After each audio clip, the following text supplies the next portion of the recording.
A very good evening to all of you.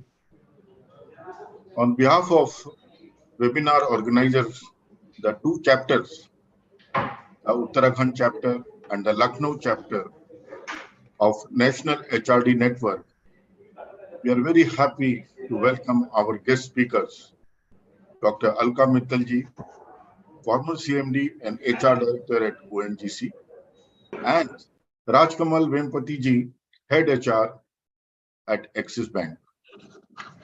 We are very grateful to both of you for taking out your valuable time and be with us to share your rich experiences as a very successful women leader who have made it to the top, breaking the glass ceiling. Welcome Dr. Divya Bhartaria, Dean Corporate and Industrial Relations, United Group of Institutions, Allahabad, and thank you for accepting to moderate this session. Thank you. We are also privileged to have with us Mr. Prem Singh, Regional President, Northern Region Chapters of National HRD Network. Mr. Prem Singh is President Group HR for the entire J&K organization. And I'm happy to share that our chapters get a lot of guidance and solid support from him for all our chapter activities, including the one which we are having today. We welcome Mr. Dhananjay Singh, I think he has gone off screen, Director General NHRDN. He's another big pillar of support for NHRD Network. We heartily welcome all participants who have joined us through this webinar through various modes, Facebook, YouTube. We have a very diverse group of participants today that includes members of NHRDN from across 32, 33 chapters which we have across the country. We extend a very hearty welcome to the participants who have joined through various social platforms. I now invite Prem Singh ji and request him for his opening remarks and context setting. Thank you, everyone. Thank you and welcome once again. Thank you very much, Dr. Lalit, and a very warm welcome to everyone who is connected on this webinar. To all my colleagues who are joining from North, Namaste, Sat Sri Akal to all of you. To all of those who are joining from East, Namaskar, Kemon ache. To those joining from West, Kem cho. And to those joining from South, Vanakkam. Welcome all of you to this very important webinar, and my deep gratitude to the speakers this evening. Dr. Alka ji, who is former CMD of ONGC, a very iconic brand, and Mrs. Rajkamal Vempati, the CHRO of Axis Bank, again a very iconic brand of the business world. There are very important aspects that I would like to talk about as a context setting of this webinar. One is, there is a saying that if you are not tapping the diversity, if you are not accessing the women as the talent pool, you are actually missing out half of the talent pool. I would repeat, if as an organization, if you are not tapping the women, you are missing on half of the talent pool. There is also another saying, and which is so powerful, that if you nurture and empower a man, you grow one individual. If you nurture and empower a woman, you nurture the whole community. So that's the power of nurturing, empowering, and growing women leaders. While all the organizations, or at least the large number of organizations, are trying to do quite a lot of stuff with respect to nurturing the women leaderships in their settings, there is one thing which is very important. So nurturing on the part of organization is one part of the story. Second part of the story, which is even more important, is growing the capability of the women leaders. So developing the intrinsic capability of the women leaders young women professionals is probably, to my mind, one of the most important pillar to develop the women leadership in the organizations. And as they say, it's best to learn from the masters. So we are so lucky, we are so privileged to have two such masters in the midst of us today. Dr. Alkaji, who is an iconic name in the women leadership world, somebody who rose from the position of HR professional to become the HR director on the board of ONGC, and also before she closed on her innings, she became the CMD of ONGC. Such an iconic name, such an organization, such a respected organization, which is one of the Navratnas in the country. Similarly, Mrs. Rajkamal Vempati, again a very respected name in the banking world. So today, in terms of the speakers, we have brought a very high level of diversity. We have brought a leader who became the CEO, the CMD in a public sector.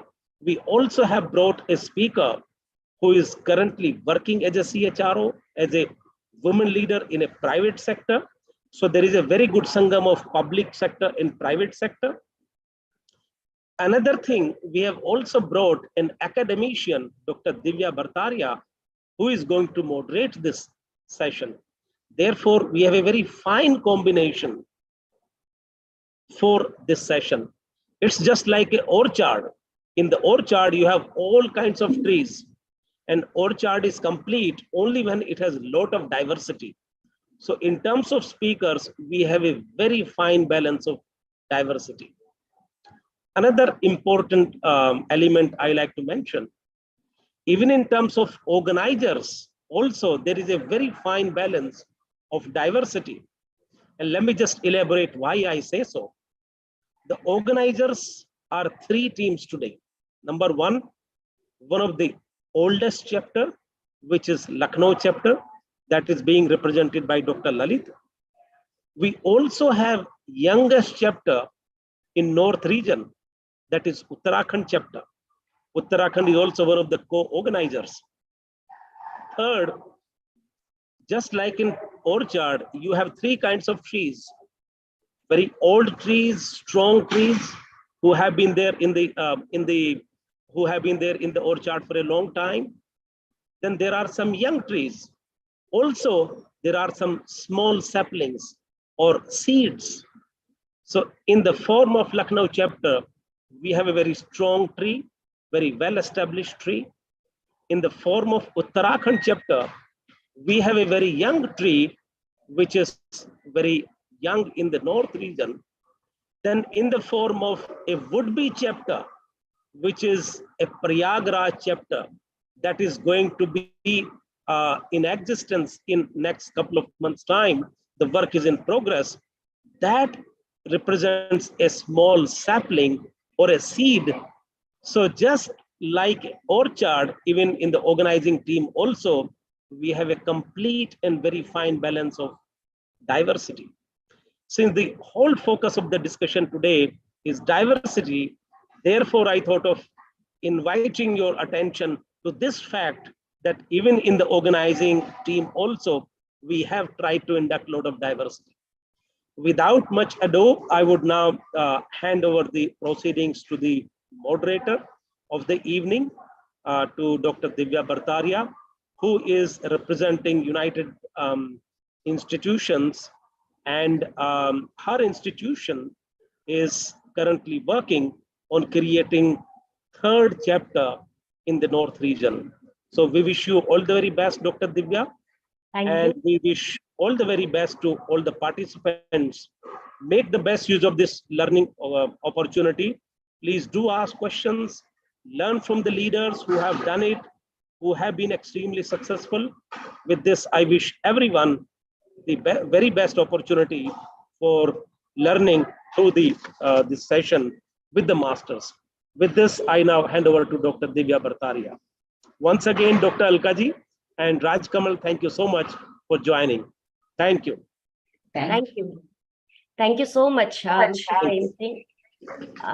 You have very nicely described this assembly, this beautiful assembly, as an orchard, the right balance of diversity. So thank you so much for defining it in a very meaningful manner. Now, it's really great to be here with all of you. Being in conversation with the NHRD leaders and women leaders in itself is an opportunity for me that truly signifies and intensifies my thought leadership within. We are happy to find both the speakers. I think our next speaker has also joined, if I'm not wrong. So we are supposed to have two speakers, and I can see Dr. Alka Mittal is here with us. So I welcome Dr. Alka Mittal once again. So it's a great opportunity it's a great opportunity for all of us to have you here with us. Now, before we start this conversation, let us have a snippet, a glimpse of her career and leadership profile. Ladies and gentlemen, Ms. Alka Mittal, the former CMD and Human Resources Director at ONGC Group, North Delhi, is presently a freelance human resources specialist, life coach, trainer, and corporate governance expert. She has been responsible for the efficient functioning of the corporation and for achieving its corporate objectives and performance parameters while holding the responsibilities of organizational planning and organizing manpower resources, staffing, training, manpower development, motivation control, and other specific activities of the organization. Now, as the director, HR of the ONGC, she has also handled end-to-end of people domain and people strategy of the organization. So we welcome Ms. Mittal once again. We would certainly be benefited with your experience and expertise today. So now, audience, I want your attention because it is going to be very beneficial for each one of us. And let's start with the conversation. We are waiting for the next speaker. So we'll start with Dr. Alka Mittal first. So Dr. Alka Mittal, before I start the asking any question, let me share this thought and idea with all of you, like the leaders present over here and the audience, that all of us know that great leaders understand and know that the most effective leaders are those with high levels of emotional intelligence, right? That certainly the women leaders are blessed with. Today, the prime objective of this seminar is to experience how the women leaders become empowered and empower others by delegating the powers assigned to them at their homes and at their workplaces. So I'm sure this rendezvous will definitely ignite our minds and hearts both for their coordination and application. So let us start today. Dr. Alka, my first question is that as the Director HR at ONGC, you have professionally steered the talented team of 28,000 plus geoscientists, engineers, and managers manning the energy company, right? So how did you manage and lead them? Because it was not an easy task. And definitely we would like to know your leadership style, because this would help us in understanding that how did you manage and lead those people? Very good evening, everyone. Thank you, Divyaji, and thank you, NHRDN, for having me over. It's a pleasure to connect, even though it is a virtual connect with fellow HR professionals. So I took over. I'll not devote too much time to the formalities, but I would like to acknowledge the representation of Lucknow and Uttarakhand chapter and its members, and of course the core team which has got all of us together, and Raj Kabal ji and Divya, both of you as well. And I would like to share with everyone that I took over as Director HR of ONGC way back in 2018. And that was a time when we understood and we saw the few trends which were shaping the corporate world. Not only the public sector, but the corporate world on the whole were globalization, data explosion, demographic transition that was happening. There were new emerging technologies, innovations were happening, digitalization was moving at a very fast pace. Climate change was impacting the decisions that we were taking. And above all, what we also saw was that the employee roles, the job roles of employees were evolving and changing with all these changes happening around us. And in this scenario, what we understood was that first of all, we need to understand what is the human resource scenario like. So when I took over, my main focus was on optimizing the workforce. If like by way of optimizing, I would say that I was looking at the numbers, and I was also looking at the ratios. I was looking at technical, non-technical ratio. How much we are a core technical company, so should we not be having more technical team members as compared to the support functions? Of course, HR, finance, all the support areas are very important, but for oil and gas exploration and production, we do need the technical workforce members. And with that in mind, we looked at that ratio. We looked at the diversity ratio. We saw that the representation of women at ONGC was not as exciting or as positive as it should be. We saw that we were at around 6.5% or so. So immediately we started taking steps to correct this situation. It's not only about diversity inclusion, it was about overall manpower scenario and how we could build the capabilities of our existing workforce. So with this in mind, we started looking at not only optimizing by way of recruiting in the right numbers, the right kind of people we needed, but we also looked at how we could build the competence capabilities of our existing workforce members, how we could create a talent pipeline and a leadership pipeline. Because for us to grow, we knew that we needed leaders at all levels. We don't look for leaders only at the top, we look for leaders at frontline levels. Because ONGC is an organization which is present in 23 locations, all remote areas, where a person who's in control of a particular installation or a rig is the one who takes all the decisions. Sitting in the corporate office, we cannot be telling him or her what decisions to take, because at that spur of the moment, decision is required to be taken if everything is to go well with that location. So in light of this, we looked at developing leadership pipeline, and our L&D interventions were immediately kept in direct focus.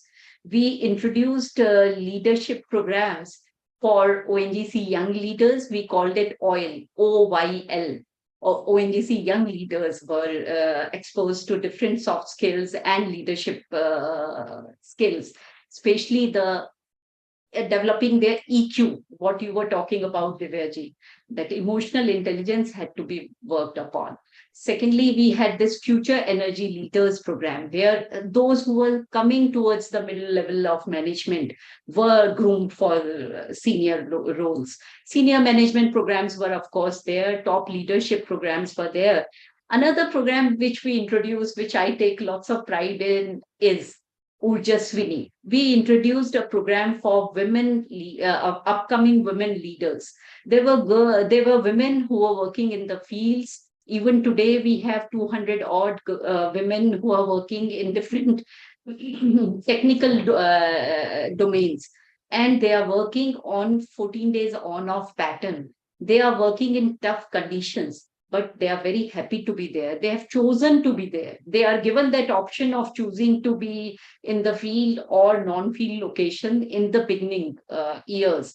But most of the girls who are joining us are looking at field locations, because they understand that if they don't have that kind of exposure, they will not be able to come up as upcoming leader. And with this in mind, what they are also doing, these girls are also getting an opportunity to do is to make their mark, to show how good they can be at whatever job that they are assigned. And that is something which is very good for their confidence, and also for the confidence that the organization will repose in them and other women professionals in years to come. And what we have also done is we have ensure that the sense of being part of a large organization with a very large purpose is understood by all down the line.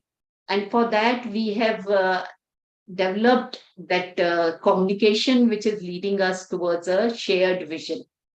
So there's so much I can talk about, Divyaji, but I think I should take a break right now, and I would look forward to listening to you and Rajkamal when she joins. Please unmute Yeah. yourself. I think we are still waiting for another speaker. So we will definitely continue with you only, ma'am.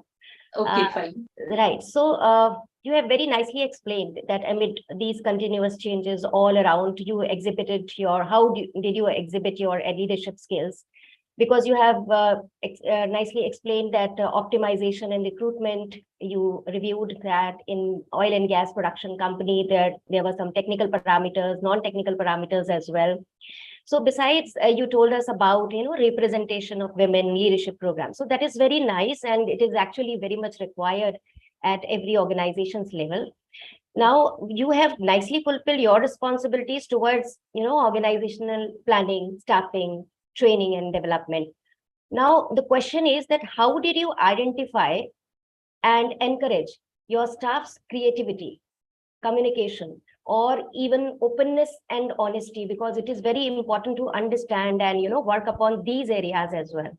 So could you please elaborate upon this, because this is very important for us to understand. Yes. Divyaji, I'm sure we all will agree that the fourth industrial revolution is not going to be only about technology and about the kind of digital interventions we can make. It is also going to be about human expertise. And when we are talking about human expertise and the workforce, we have to ensure that we are able to tap the entire workforce, the entire potential of our human resource. And for that to happen, we have to focus on each and every person, how we are able to bring out the best in them. And there would be different tricks for different groups of people, I would say, or different category of personnel. For like we are a multi-generational organization, for a senior in age person, the key drivers could be different. But for a youngsters, what would excite him or her, or what would engage him or her could be something very different. So employee engagement and encouraging them to put in their best effort wherever, whatever role they are in, is something which is very, very significant. And with this in mind, we undertook lots of initiatives to get our employees at each level involved in the business of the company. They were not only given that overview of the organization and the against the goals, the vision that we are having. We also looked at ensuring that through constant communication, we are able to maintain a connect with them. We are able to contact them and convey to them what is needed for the organization, what is needed by the nation, because we are of course part of we are a Maharatna, and our objective is to contribute towards national energy sufficiency. So with this in mind, we have been involved in having lots of employee engagement initiatives. To begin with, we not only focused on learning and development, like I was mentioning, or getting everyone together through open forums where our top leadership would communicate, convey to our teams what is needed by the organization, what is needed from them by the organization. We also have different forums, like we have key executives meet, or we have interactions with youth. Like last year, we organized a youth meet where we wanted to understand what are the aspirations, what are the issues, concerns of the youngsters who are part of our workforce. So with this event we had planned on a Saturday, Sunday, where top leadership, entire team was there. I was there, all my directors, everyone was there, and we were very freely and frankly giving our response to the queries, the issues flagged by our youngsters. So this way we try to create a climate where employees, our colleagues, our executives, even non-executives, they feel that they are a part of an ecosystem which is more like a large family, large extended family. And we are in turn taking care of the concerns of each other and with our focus constantly on the larger purpose of contributing towards the national oil security. So with this in mind, we went ahead with lots of initiatives. I'll just name a few, especially in context of COVID-19, where we were not able to have in direct interaction, one-on-one interaction or in-person interactions. We organized lots of online events as well. Like we had this story writing event where the girls were asked to write their stories, their success stories, their experiences. There were memoirs which were written by our seniors who had either superannuated or were on the were on about to superannuate. They were talking about their lifetime experience, about what they saw, how they saw the organization evolve, and what they learned, what were their takeaways. We also had this event called Mosaic. It is an event which was targeted at persons with disabilities, because we realize that when we are talking about being inclusive, it is not about being only gender inclusive. It is about cultural diversity, being inclusive on cultural diversity. It is about being inclusive for persons with disability as well. And this event was a series of activities for these our PWD personnel who are over 450 in number, and they all got involved so positively, so enthusiastically, that we felt really enriched by the kind of response and the kind of uh, thoughts that came from them. And while this was happening, I would just like to share one more example where at the peak of pandemic, when we were afraid of stepping out, and it was going to be the Independence Day of our country. So we thought of this patriotic song competition online. And the response which came from every corner of our organization was so heartening. Especially some of the youngsters and some of those who were senior in age, like me also, they contributed their songs. They got together across different locations and came up with a duet or a song, patriotic song, which really made all of us feel that all is well, going to be well with the world. And while we were doing this, we also ensured that awards and recognition are something which are very, very important, and which have to be there in an organization which is looking at encouraging and appreciating good work that is being done. And for that also we made sure that we were there. And every time we communicated with our teams, the entire leadership team, we were very open. We were trying to be very, very candid about our views, about understanding their issues and responding to them. And that is what led to developing a very close bond between different teams and between the entire organization, where we could all understand what the other person is sharing. And I would like to share on my personal front, I would like to share that when I took over in 2018, from 1st of January 19 onwards, I started writing a communication to the entire organization. This was called DHR Note. And I continued writing this till even after I became CMD and till the date I superannuated. And this communication would be about a mix of things. It would not only be about organizational issues, it could be about, of course, we had to keep our Energy Strategy 2040 in focus when I was writing it. But I would also talk about what are the kind of festivals which are going to be there in that month, how ONGC is linked with different diversities that are there in our cultural diversity that is there in our organization, how we are taking care of our families, how ONGC as an organization is nurturing that environment where all are able to work together as a team. So lots of such messages went through this DHR note, and every time I would seek feedback, and the kind of response I got to it was something which was very heartening for me.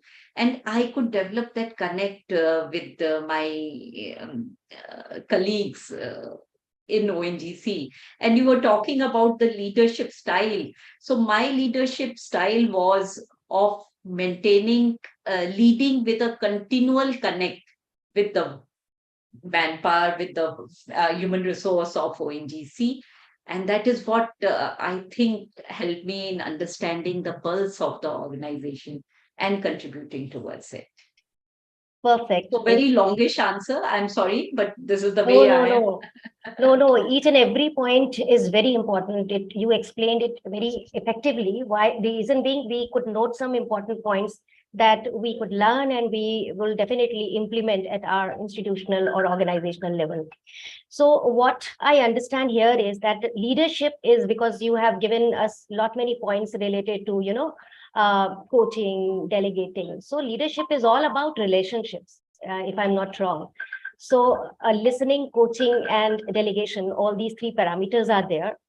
And I have read that Gallup's research suggests that if you want to have engaged employees or volunteers, make it a habit to focus on their strengths. And you have already told us, informed us that how did you focus on strengths? And ONGC is doing very well. I have seen that they are taking many initiatives in the form of, OYL, Ojaswini. So there are many products. So thank you so much. And I have seen various aspects of yours as a leader. Now, definitely you must have evaluated yourself, right? And you are continuously evaluating yourself because you described your leadership style as well. So my question is, what was the most rewarding aspect of your role as a leader? We would like to hear from you. What was the most rewarding aspect of your leadership style? Divyaji, I'll take you back a little in time. At the turn of this century, in the year 2000, I did my PhD in the area of corporate governance. And that is why you were referring to me as an expert in that area. I still am learning so much about corporate governance.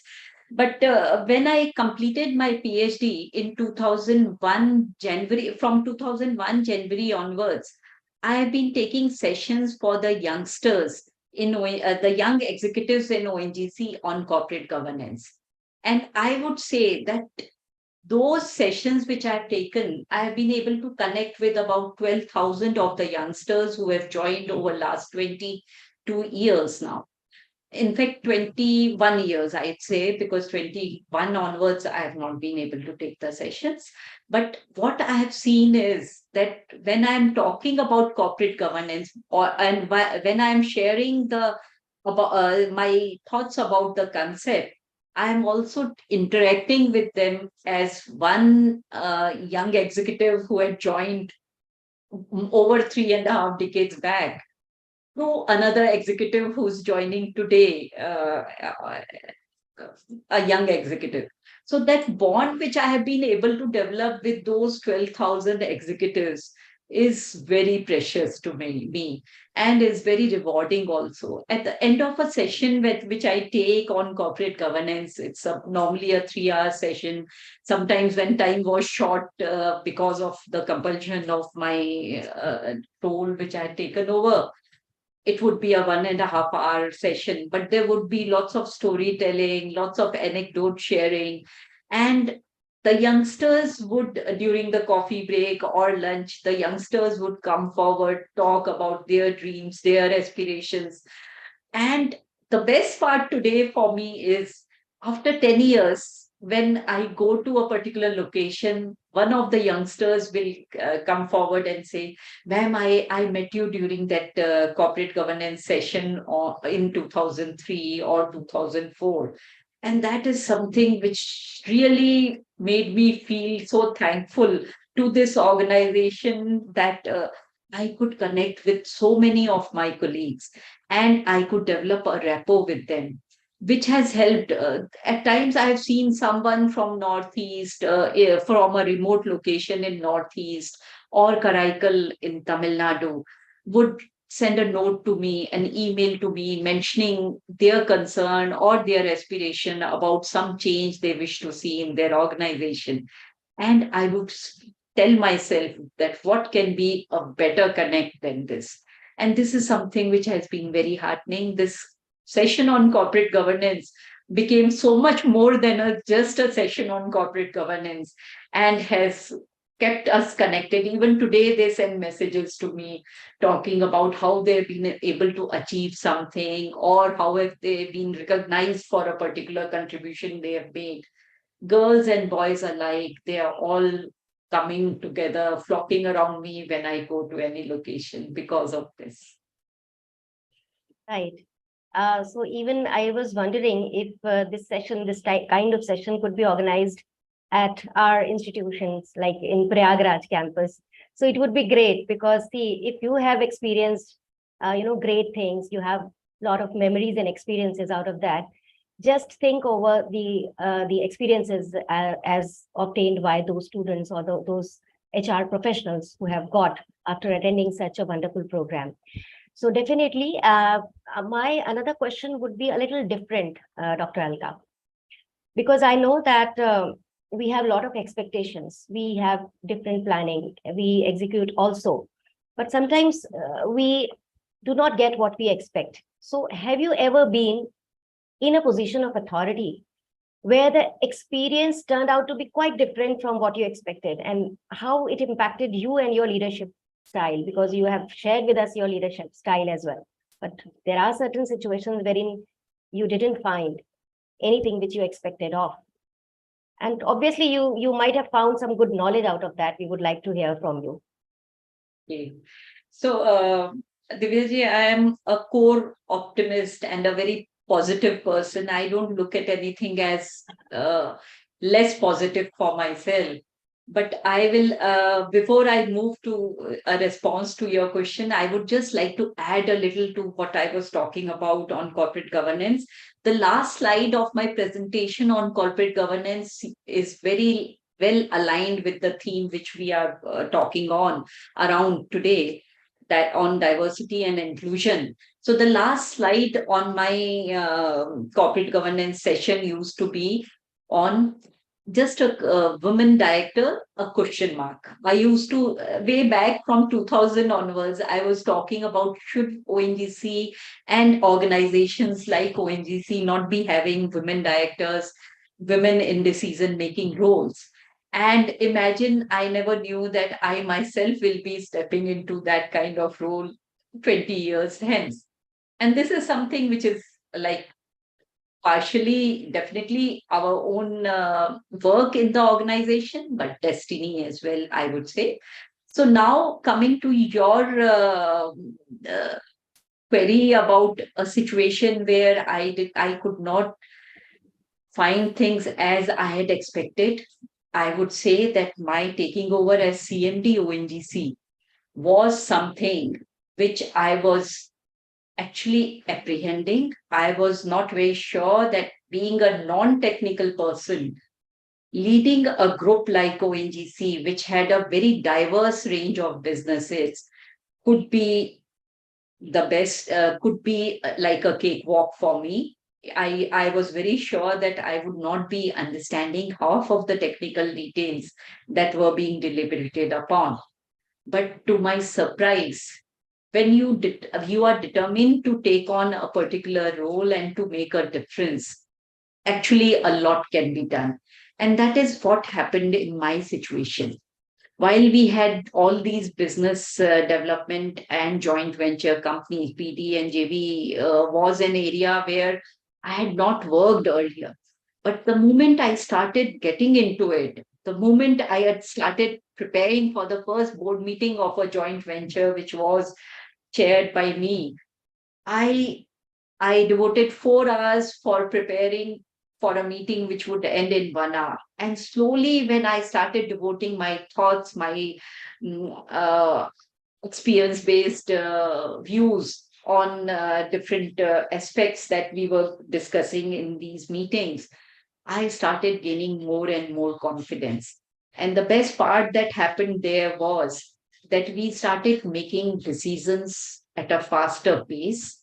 And at the end of my tenure, everyone was mentioning that the kind of decisions we have taken during that period is a significant landmark in our organization's growth story. And that besides this, what we were also required to do was to manage the stakeholders. At times, we would feel that we are going for a parliamentary committee meeting, and it should be not taking more than an hour. But we would be sitting with the parliamentarians for about 4 hours in deep discussion on how ONGC health, safety, and environment could be improved upon.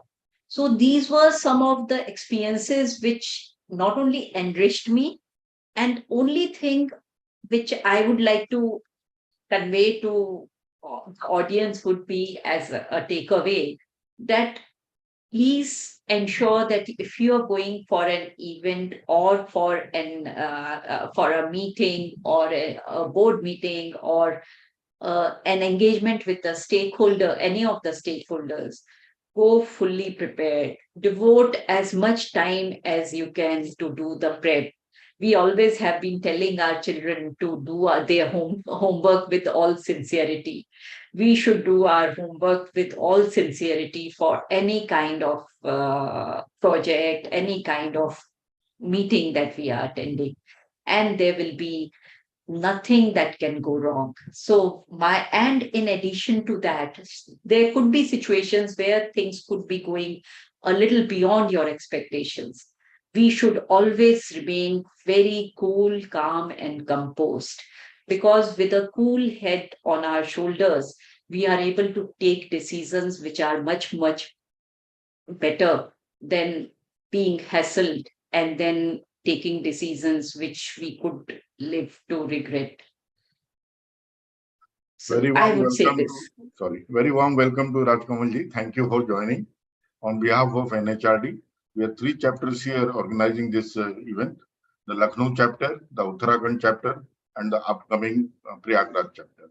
Thank you once so again. much for having me, and apologies, but I listened to Alka ji. Alka ji, you're a treasure trove of perspectives and philosophy and such an inspiration. And I'm just awed with how Dr. Divya is conducting it, the facets that she's getting it. It's such a wonderful conversation. So looking Thank forward you. to it. Thank you so much. Yeah, thank you. Thank So you. happy to meet you virtually, though, Rajkamalji. It's a pleasure to meet you always. Yeah. Right. Right. Thank you so much. And I, on behalf of the entire organization and this NHRD team, I welcome Ms. Rajkamal. Thank you so much, Ms. Rajkamal, for joining us. And because I request Dr. Alkaj, you can now relax because I'll get back to you after some time. Yes. We have a lot of curiosity, but yes, we have to keep time constraints in mind as well. So I would come to Ms. Rajkamal, but before we start, asking questions, let me give a brief, take a brief review of his profile, of her profile as well. So Ms. Rajkamal Vempati, she is here with us, the head of human resources at Axis Bank, responsible for nurturing an inclusive and enabling workplace for 86,000 plus people to bring the best for their customers every day. She has more than 24 years of experience across financial services, life and general insurance and consulting.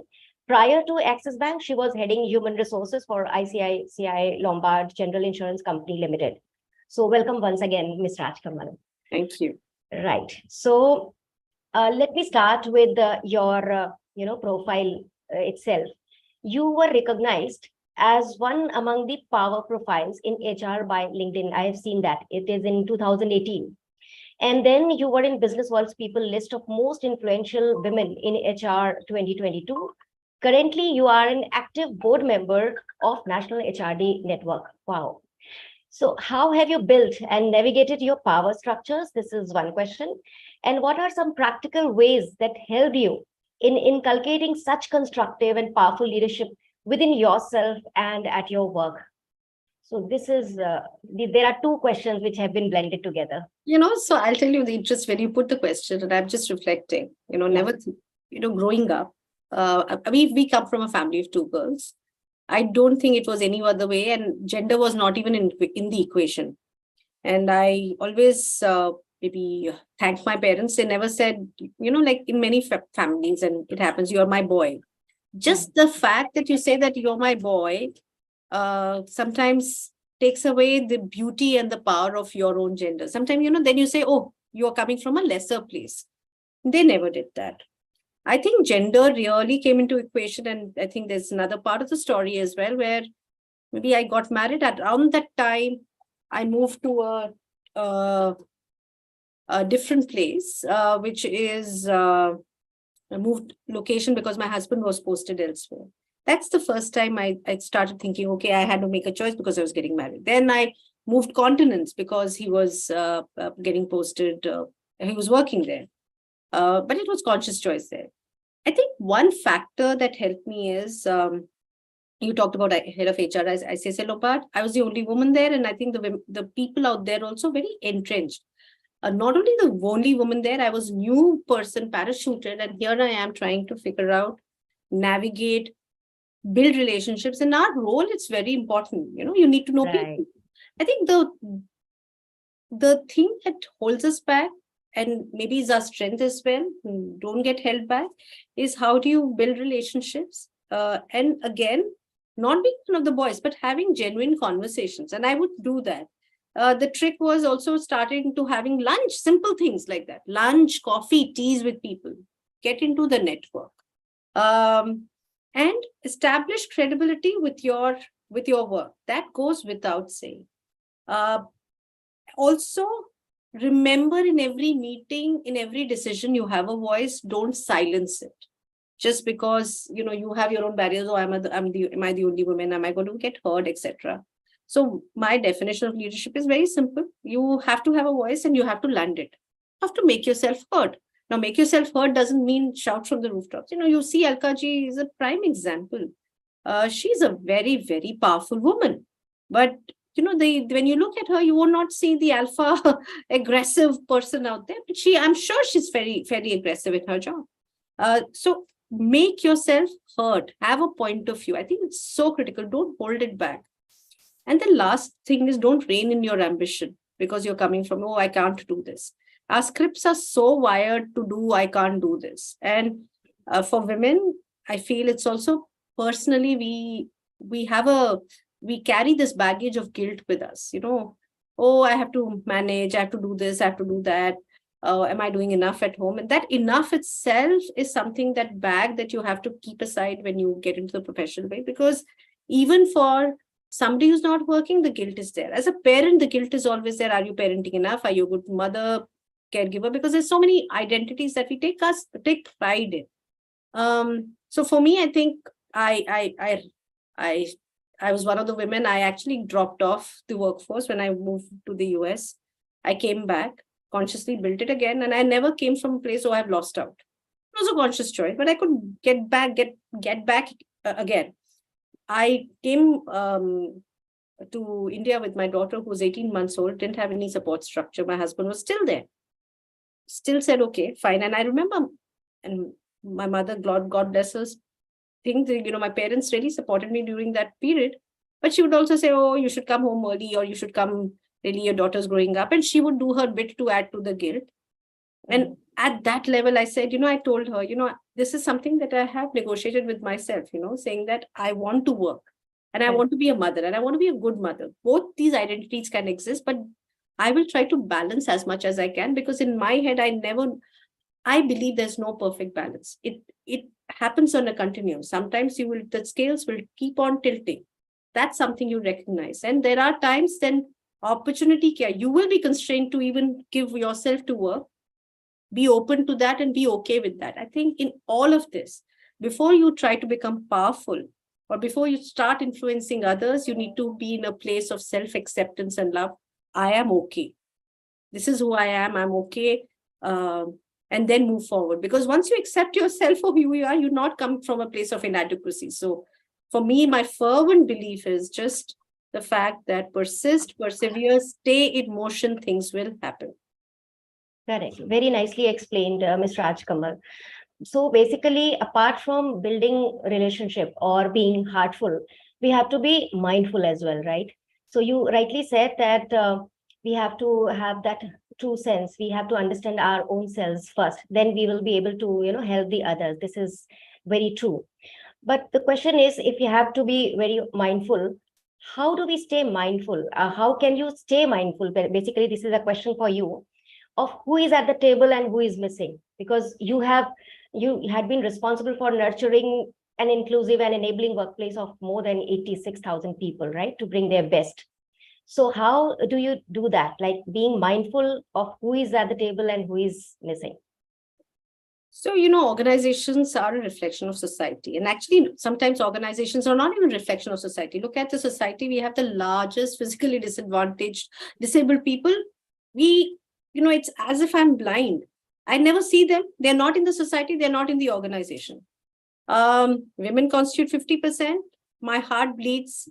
I was one of the chairs of another industry body of Women Network. And I said, around that time, I started getting into it. We said, we are better than Saudi Arabia. Now I can't even say that. Saudi Arabia is better than us in women participation. Something's happening.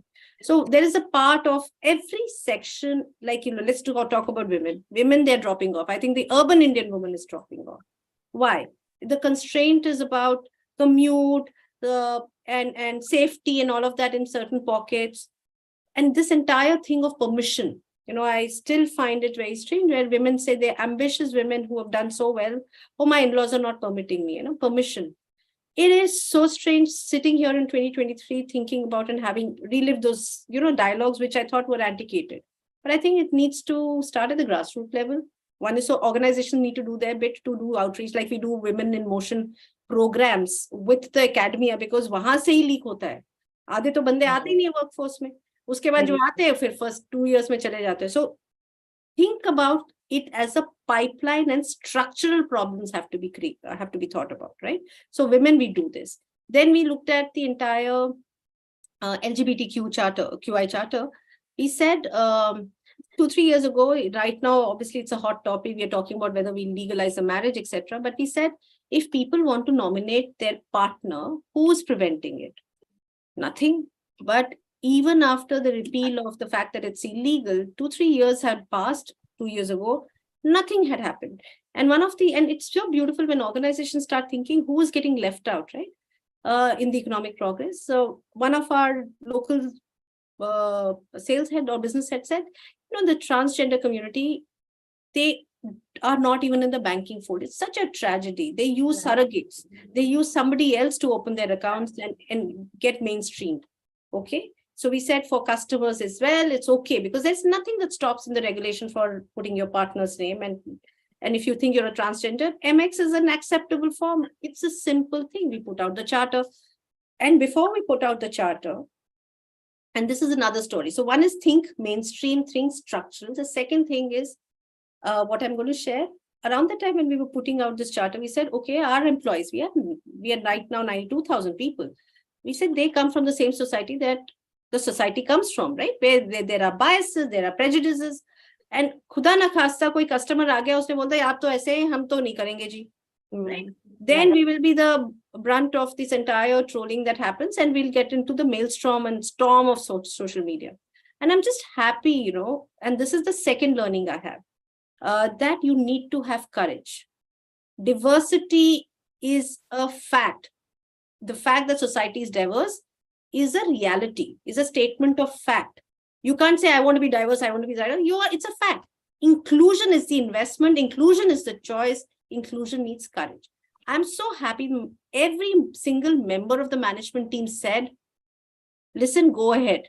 Even if we get trolled, something happens, we will take the brunt because somebody has to bring about the change. Hopefully others would follow looking at us, right? We did that. And we got 1 month later, something happened. We were in the firestorm, eye of the storm, but we kept at it. You need to, second is that you need to have courage. Third is, instead of just the policies and all of that, if you look at all the organizations that are represented here, everybody has really lovely inclusion policies. Everybody's talking the same thing.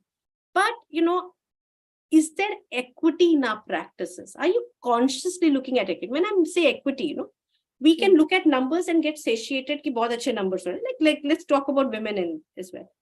And we looked at, there are two things that we structurally looked at. Promotions jab hote, the big jobs, who do they go out to? When we look at the promotion numbers, there was no difference between men and women, but we realized the big jobs are going to the men. And why not the women? Or you mummy track women. And for me, after a break, I really got a big job. So my belief is, don't give this entire thing of flexibility to people. That's a sure shot way of extinguishing their careers. Right. So think about how do you make equitable practices, look at promotion, look at the big jobs, and look at one of the interesting facets I have is, how many teams do you have in the decision-making body? Like if I have a team of 5 people, there's no woman in my decision-making body. It's very, and we look at a different metric there. So inclusion really happens at the granular level, fringes. So if you have a pizza or on a table, if you're deciding something, are there women in the room? Think from that perspective, it's critical. And the last part, I think it requires evangelization, communication, reiteration, all of that. But I think we should also have people who are not from the same, representation. Like women can't be talking about women issues. I want men to be in the issue because it's not, we are the beneficiaries. Hum to idhar aa gaye hain ji. It has to be the other people who talk about and create that sponsorship. So, India is a lovely, lovely place. We have such richness in our diversity. Our culture is syncretic. I think organizations have to get to that. And there's much more conversation. I would urge each one of us here, at least have, couple of people that you bring back to mainstream. It'll be such a wonderful place if you were able to do that. Right. Okay, so very nicely explained. I have jotted down all the points because each and every word that you have presented today reflects your experience, a lot of experience, right? Expertise as well. Diversity is a fact, inclusion is a choice, inclusion is a courage. Thank you so much for this kind knowledge. Now, Divya ji, I'll add a line here. Yes. When Please. Rajkamal was talking, I was just remembering one line which I always quote. While diversity is about having numbers, good numbers, and we say that we count heads. So let us make each head count. That is something which is very important. Right. Because that is what is going to make all the difference. Like you were saying, that in the top decision-making body, if we have good representation of different diverse groups, slowly the change will start happening. And that is something which we have to work towards. So, Right. It's like that. I feel so happy in ONGC. We have 3 women on board of ONGC out of 12.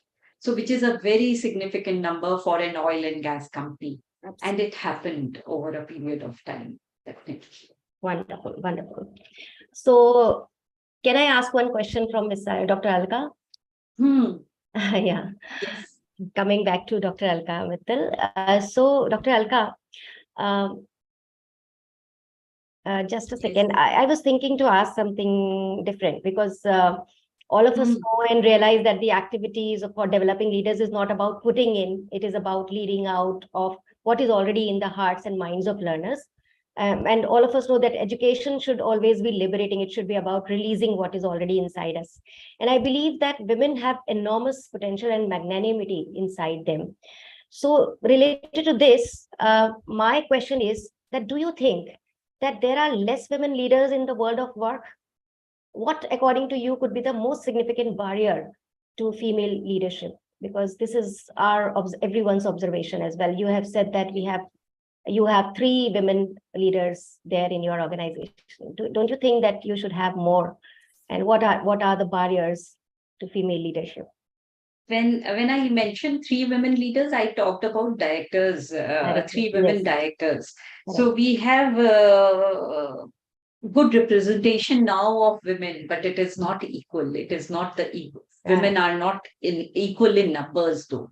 Okay. And the reason mainly we have always touched upon would be that less and less women were joining STEM courses, all the technical and management, senior professional courses, the MBA, etc. Women were not taking on those kind of studies, but that is something which is a thing of the past. Today, I would like to share with you if ONGC, like over last 7 years, we had seen that every year, if we were recruiting 500 youngsters, young executives, at least 100 out of them were girls. And these girls, in order of merit, were at the top. They were the ones who could not have been left out because of the kind of performance that was there in interview and in the entrance exam. So this is one side. The STEM courses, yes, enrollment should go up. For that, we have to build the EVP, employee value proposition is to be understood when we approach different universities, educational institutions. That is one thing. Second, what Rajkamal very nicely quoted on is the leaky pipeline, where women just get lost when they climb up when the climb up of the ladder is required. Mid-management level onwards, women, either due to some concern at a family front, not getting permission, as she mentioned. Yes, it happens. I have seen it happen in my organization. But every time I tell the girls, create a team. We talk about teams at workplace. Let there be a team at home as well. For me, every decision I have taken about my career or what would be the next move, it has been a collaborative decision. My mother-in-law, my husband, my 2 daughters, all were a part of that decision and all owned it. And when it was owned by all, there was no way that there could be any gap anywhere. So it has to be like that. But while we are talking about the leaky pipeline and the STEM courses, what we are also required to do, especially for organizations like ONGC or those which are working in very, very remote areas, providing the basic hygiene factors, providing for those to the girls who are going to join our company, like for ONGC, in the offshore platforms or in onshore installations, providing them not only the basic facilities like cleaning toilets and a place where they could stay because they were to work on the 14 days on-off pattern. What was also required was to give that comfortable attire. I would like to share with you all that when I took over, I realized that the girls were wearing dangris, which were designed for men. So they were not comfortable in those dresses, which they were to be in for 12 hours in a day. So we associated National Institute of Design, Ahmedabad, and a group of girls from my organization. They sat together and they came up with a design which was comfortable for the girls to be in. And these small things convey that the organization cares. And this makes all the difference to the workforce members, be it diverse in terms of gender or persons with disability or any kind of culturally diverse groups. So this is something which is very, very important. And I have always seen that this makes lots of difference. They feel that we care and they will contribute their maximum to ensure that the organization which cares for them gets the best out of it. Right. Thank you. Thank you so much. Now, in continuation to this, I would like to ask one question from Ms. Rajkamal. Ms. Rajkamal, have you ever been so discouraged you wanted to quit? At any stage? Because I would like to know one more thing. How do you encourage women not to give up? Because See, I'll tell you, Wow. Yeah. I have quit. Okay, let me just say, I have quit twice in a big way, right? When I had to get married, my fiance at that time was in Bombay, I was in Delhi, the organization I was working didn't have exciting opportunities. And around that time, for me, and I think it's a learning, and I tell people, even just the fact, who am I? Unfortunately, a lot of people figure out by 18, 20, and the transition from adolescent to adulthood is about that, figuring out who you are. My self-awareness maybe came at 25, no, not even 25, I would say 27, 29. I really became an adult around that time because, I'll tell you, I thought 2 saal maine kaam kar liya, I was like others. बहुत काम कर लिया मैंने, and I worked really hard for those 2 years. I had created quite an impact, had a big job for the fact that I was 3-4 years out of campus. And here I was thinking, okay, now I've gotten married, I'll do candle making. I think bahut ho gaya. I mean, I don't want to work anymore. Similar pattern and script plays out. My husband said, my fiance said, ha, theek hai, karo, because he knew the kind of person I am. He knew more about me. I did candle making for all of 1 week and then came back promptly into workplace. Okay, cut to. My husband was in the US and this was a choice again. I was in working here and I said, of our married time, maybe we had spent 20-22% of our collective time together. And I said, marriage doesn't work like that because in life, there's also more to work. And this was a conscious choice. And I said, I'm going to quit. And I think my bosses around that time said, please take a sabbatical, please do something. And around that time, I'm talking about 20 years ago, where we didn't have sabbaticals and constructs like that. But you know what? The organization was very smart. They tried to keep me engaged through some work. And here I was engaged and I came back. So my moral of the story is around 29 and 30 when I had my child, and that's when it dawned to me that work is a really integral part of the society, not society, my identity. And I can manage both.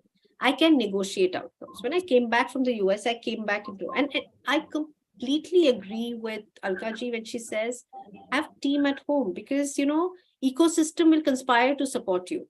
And having the partner, in the journey, in the decision-making is so crucial.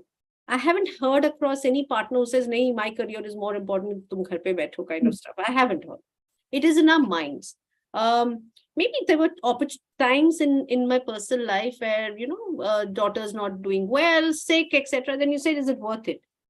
Those are momentary, especially the guilt part, momentary. Live with it. It's okay. Everybody's guilty. Everybody is unhappy. Everybody has life happening to them. You're not special. You're not alone. And as the first time, I only have one daughter. I think when she was growing up, my attention was so much on her. And I say everything she was doing, maybe she's so special and distinctive. And that brings me to the fact, when she's so special and distinctive, and then you start saying, okay, uska academic performance uski jaisa nahi hai. And I wonder, what happened to me? Earlier, I was celebrating her achievements like, she's done this differently, that differently, just because she's not part of a template that society says, this is how kids should behave. This is how kids should be. You start wondering your efficacy. So one is the external pushes and pulls, which is as a mother, as a wife, as, as a daughter, actually, in this age, at least my job is also one of the jobs, personal jobs is also to be a caregiver at home to ailing parents, parents-in-law, and family members there, and how can you create that? Have a support system, And as I tell everyone, my staff at home is my number one priority because they manage my house and they manage this, give me the peace of mind. The second thing is internal, which is from your ambition, which is no different from any other professional. See, leadership has no gender. Like leadership has no gender, ambition shouldn't have any gender, and ambition has no gender. But our ambitions should not be restricted to, I'll be only a good mother and I'll be an okay professional. If you are one of those women where the newspaper headlines are screaming, oh, girls have outdone the boys, 99% pass rate, etc. What happens to those women? Suddenly they are doing, I'm using a very stereotypical thing. Ghar pe baith ke, they're just managing households and being house proud. So the internal part is a real issue, especially in the context of leadership, because we all have challenges, ambitions. Sometimes things don't work our way, sometimes they do. When things don't work our way, we attribute it externally. When things work our way, even though it may have tailwind, we attribute it to ourselves. I think in all of this, self-awareness is such a critical part. I think the 2-3 things I will say, 2 things I have done for me. have conversations with people who are different from you, who you think have lives which are more interesting according to you. You will realize there's something to learn from people. And one big learning I've had is, and even now, I would say, you get bogged down sometimes with your own things. Oh, shit, things are happening to me. And saying life is happening to everyone. They are coping this way. Why are you thinking otherwise? And when you calm down, you would realize your own way. Second is learn to be fearless. Absolutely fearless about your ambition, about your potential. We put limits and barriers to ourselves. Growing up, did I think I would be sitting with Alka ji and having this conversation with you? Divya, it's an honor, but nobody thought, right? And the journey has progressed there where we are having this conversation. But you have to be fearless, no boundaries, no barriers. And in that, you have to be relentless with yourself as well. Alka ji talked about preparation, earnestness, hard work, but also keeping yourself alive and agile. We can't be antiquated. I mean, it's not change. How do you learn? How do you keep abreast of newer things? How are you curious? Are you doing things better than yesterday? The same principles we use for any other profession, we need to use for ourselves. The last thing for women, I will say, is learn to take feedback. It's my big thing. I think women internalize feedback. They take the feedback so much कि कुड़ जाते हैं, फिर 6 महीने निकल जाते हैं, and they think it's because of me. Learn to take feedback is such a simple thing. I think we over amplify feedback. Feedback is a gift. Feedback is fine, but there is the syndrome of being like I have a syndrome, and I'll be sharing that I have a good girl syndrome. I have to be perfect. Nobody's perfect. Grow up. I have to tell myself it's okay. And don't overanalyze, over-amplify feedback. And because it's such a gift, it will help you grow. So these are the 3 things: fearlessness in your ambition, learning to take feedback and accepting yourself. And third is get your team in order, which is at home, and negotiate choices. Things do happen. If you've decided, hongi cheezein. Wonderful, wonderful, Ms. Rajkamal. Actually, this was my next question, that kindly give some advice to the audience who are actually, ready to be a leader, or who are aspiring to be leaders, or even who are in leadership positions. I was thinking. Last thing I would say, this entire thing on leadership is not a noun. Nobody's going to put a crown on your head and say leadership is a noun. It's a verb. What are you doing every day? Correct. Aspiring leaders, you are a leader today. You're doing something today. So I think, just to say there's a destination that you need to go to, I've never treated it that way. I hate my 5-year plans. कोई मुझसे पूछे ना 5 year के बाद, मुझे तो पता ही नहीं. I just think about the skills I will acquire. Think about, again, the growth mindset versus fixed mindset. It's such a beautiful book, Carol Dweck's. Think about it as a journey. Think about improving yourself. Think about the relationship networks that you'll create, and be fearless. You were talking about taking the feedback, right? So that's why this comes into our minds, that do we need to have a mentor to grow as a leader? Because I think you must be having a leader, a role model, a growth mentor. So this is a question, because sometimes if you said that this is not a noun, this is a process, this is a verb, then definitely we need to get the feedback from some person who is actually holding this experience of leadership. So that's why you said that now we have to take feedback. We have to continuously take the feedback from the leaders. So do we need, how important is it to have a growth mentor or leadership mentor? So I have many people I bounce off ideas, people who are different to me, right? Or people who are same to me. Like, let's say women leaders, I will chat, like Alka ji, if I meet her, I will chat about problems I've faced. I will discuss with her, have you faced? And invariably you realize there are common problems. Everybody has the same problem. It's not as a zone of problems are so different. Everybody will have the same zone of problems. So we will first is figure out people like you, chat with them, figure out problems to your solution. Then second is people are very different to you. Chat with them, how they have figured out. And, even in organizations, pencil in at least 2-3 times a conversation with your manager to talk about just generally everything and opening up yourself. I think the vulnerability is the first bedrock of creating trust. I am very happy sharing my family stories, etc. To the extent, I think my daughter said, why are you creating a story out of me everywhere? So I said, I know in my head, I have an exciting life, just being a mother. But I think it just makes it so relatable that, your problems are not yours alone. Right. And there is learning in the universe for you to work on. And I think I've become at ease with some of these conversations. And, the best part of being human is to have conversation. I mean, WhatsApp mein sab beautiful conversation hoga, Divya ji, right? Yes, So right. you've been able to bring such a wonderful conversation to the fore. Just is such a human interaction, albeit conducted virtually. Right. Right. Reach out to people, they will respond. I think one other thing is I've used very effectively. This is a quick advice, especially people you think you're not getting along with, there's friction, you don't know them, or you don't, just use these magic words. I need help. Can you help me? Yeah, People will respond to this plea. And that's the start of Certain. a beautiful friendship. correct. I agree, 100% agree with that. Right. So I think there is no end to this conversation. And we have lot many questions in our minds, and still it can be continued. But I think we have to take some questions from the audience as well. I can see that since you were not there in the beginning, so there are some questions I can see for Alka ma'am. So can I ask Alka, Dr. Alka? Yeah. So the first question I can see here is, what is your understanding to what extent emotional intelligence could be developed in an experienced employees? What was specifically done to build on emotional intelligence? I'm not able to deliver it, but I have read it as it is there.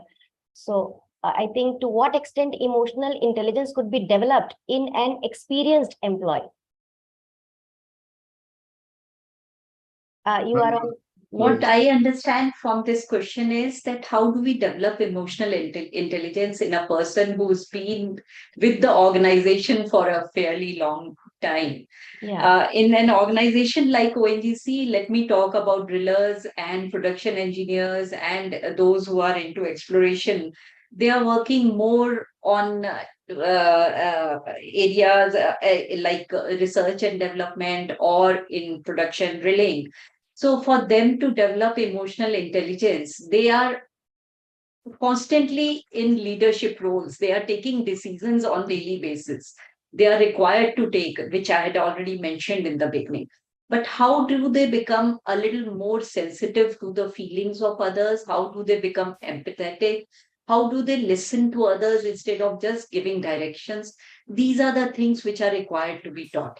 And that's why I had mentioned about those programs we have at different level, leadership programs we have talked about at younger level as well as at middle management level and senior level, and for the women as well. Idea is to keep communications on. Idea is to take feedback and to give feedback as well, and to make the team members feel that they are an integral part, their contribution is valued. And that is what is required when we are talking about creating an emotionally intelligent member of the team. And slowly this spreads, this message spreads, and people start understanding that they have to be people managers if they are if they are going to be successful leaders. And that is what makes lots of difference, I've seen. And this is something which we have done in ONGC, and we have done those assessment development centers, try to convey to our team members that there are areas where they could actually better themselves. And once this feedback is there, people are mature enough to work on those areas and make the best out of this kind of feedback.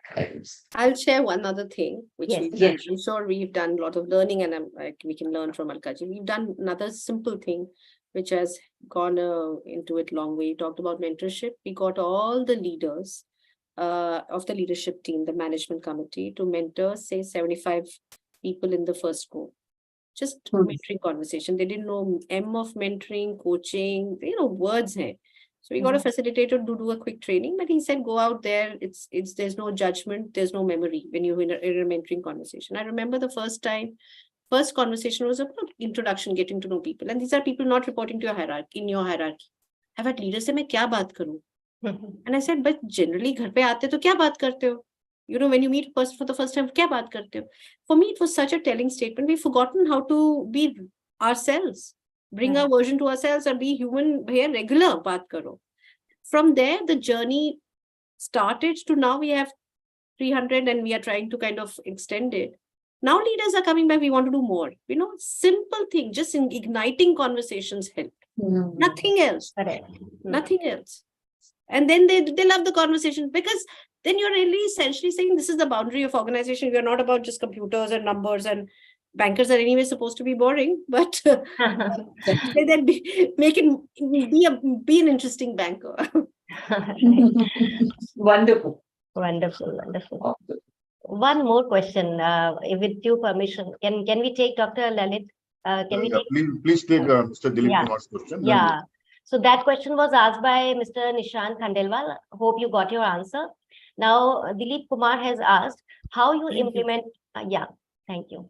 Mr. Dilip Kumar has asked how you implemented fourth industrial revolution technologies, that too managing at the speed of change. This question is for. So, thank you, Dilip.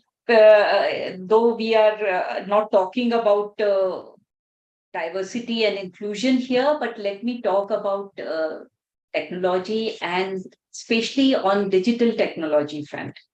While in the fields and in our different R&D institutes and different domains, technical domains, we were adopting the best of technology, the latest of technology. We also realized that we have to use digital technology to connect the entire organization. We have more than 900 locations amongst the different 23, 24 work centers. So we wanted to connect each of them through the digital media and digital mode. And we also wanted that the paper movement, which is so typical of government offices and public sector offices and lots of other offices as well in the corporate world, we wanted to do away with paper. So we developed our digital document management system. And what timing, I would say, 2017, we could finally implement it across the organization. Not a single file was seen on our tables in 2018. And 2020, when the COVID pandemic struck us, all of us did not take more than 24 hours switching over using the VPN platforms to working from home. And operations, our decisions were happening, I would say, at just the right speed, which was required. So what you have talked about, how we could do it at a top speed level, I would say we did succeed because of the kind of planning, the kind of decisions which were taken to adopt technology to facilitate the working of this organization, to facilitate how the human resource could be utilized to take decisions faster, and how the information flew from one to other at almost without any loss of time. That really helped us. Right, right. Thank you so much. Now, I think I cannot find any questions here, but if any person from the audience is willing to ask any question from Ms. Rajkamal or Ms. Dr. Alka, please ask. You can ask.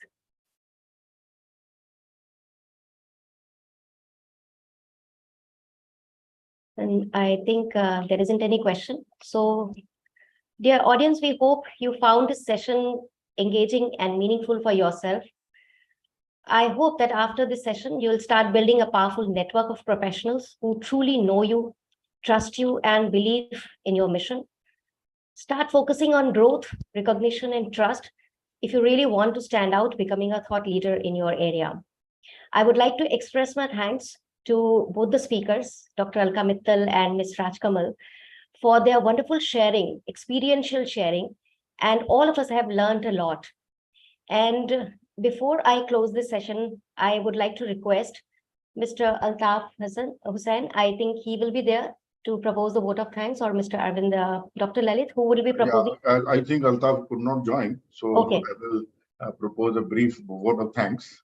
Okay, And- okay. So I would like to invite Dr. Lalit for the vote of thanks. Thank you so much. Dr. Alka Mittalji and Rajkamal ma'am. It has been a very, very wonderful session.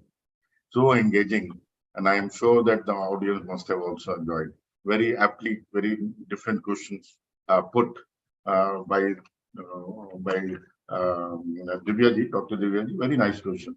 And so very well answered. And what I could say that the journey to the top is never simple, that we all know. And you have had your ups and downs and your own challenges.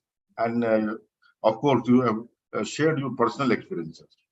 And you shared it so in such a simple way that it was mind-boggling. Very simple way with so much humility. Thank you, both of you, for this session. You have taken employees together. You have worked in teams. The connect which you have made with the employees through engagement and other activities, motivating the teams. So many things have happened. And in the end, we also saw that home team concept, which came from Rajkamalji. Alkaji. It was Alkaji. From both of us. Both of us, Both of- both of you. Both of them, yeah. Right.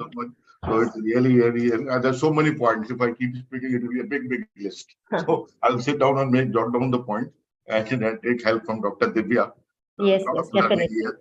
Lot of learning Yes. here. Maybe some of it we'll pass it on to our children also, our daughter and other things. We will ask them to watch this on the YouTube.